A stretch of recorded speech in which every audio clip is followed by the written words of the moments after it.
मुक्ता मुक्ता रामी केला. असं ऐकणारे सर्व रामभक्त वयोवृद्ध तपोवृद्ध ज्ञानवृद्ध तुम्हा सर्वांच्या चरणी नतमस्तक होऊन सेवेला प्रारंभ. सेवेला जी सेवक झालो तुमच्या लागलो निज चरणात. आहो स्वामी तुकया देवा यावरी न करावा अभ्यर. जयांची केलिया स्मरण होय सकळ विद्येचे अधिकरण. तेची वंदू श्री चरण श्री गुरूंचे ते नमस्कार. आणि आता प्रसंगी हनुमानजी लक्ष्मणजीला आणि सर्वांना सांगू लागलेले आहेत. विशेष करून सुग्रीवाला सांगू लागलेले आहेत की हे बाबा माझा जो असणारा माझा प्रताप तुम्ही सर्वांनी वर्णन केला पण यात माझं काहीच नाही. फक्त ही शक्ती माझं जे असणारं स्वैर्य वाढवण्यासाठी ही राम नामाची किंवा नामाची शक्ती आहे.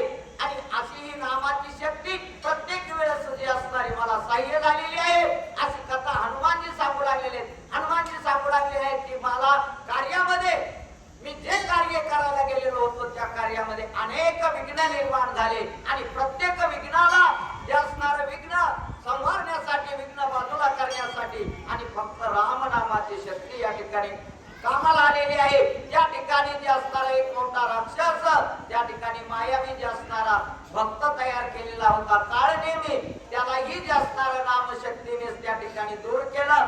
आणि हा जो असणारा मायावी राक्षस आहे ना तो माहिती कोणी करून दिला मला अगोदर जे असणारा माहित नव्हता. पण ती जी असणारी ब्रह्मशापाने जी असणारी शाप युक्त जी असणारी अप्सरा आणि त्या तळ्यामध्ये होती ती जी असणारी त्याच राक्षसाने काळ नेमीने सांगितलं होतं की या ठिकाणी तुम्ही नुसता माझं फळमूळ प्राशन करा पण नाही स्वामीचं कार्य केल्याशिवाय मी काय करणार नाही. पण तुम्ही पाणी तरी कमीत कमी घ्या. त्या सरोवरामध्ये छान पाणी आहे आणि ते पाणी पिण्यासाठी त्या ठिकाणी मी गेलो. त्यावेळेस जे असणार त्या अप्सरेने त्या मगरीने जे असणार माझ्या पायाला स्पर्श केला आणि ही सुद्धा जी असणारी रामनामाच्या शक्तीने तिचाही उद्धार झालेला आहे आणि तिनेचा हा जो असणारा मायावी राक्षस आहे अशी माहिती मला सांगितलेली आहे. औषधी राखीते 14 सहस्र गंधर्वते ते रणी मिसळले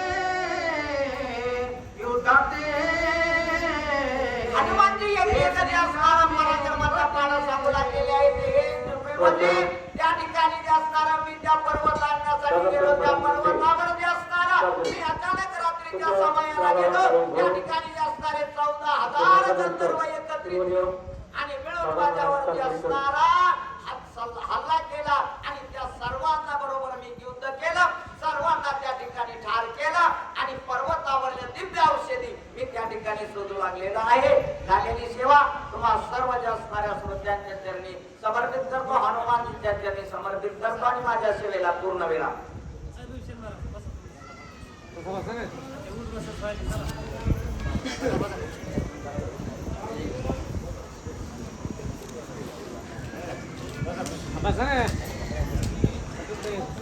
काठी मग फिरवायला मला बी वाटत नाही.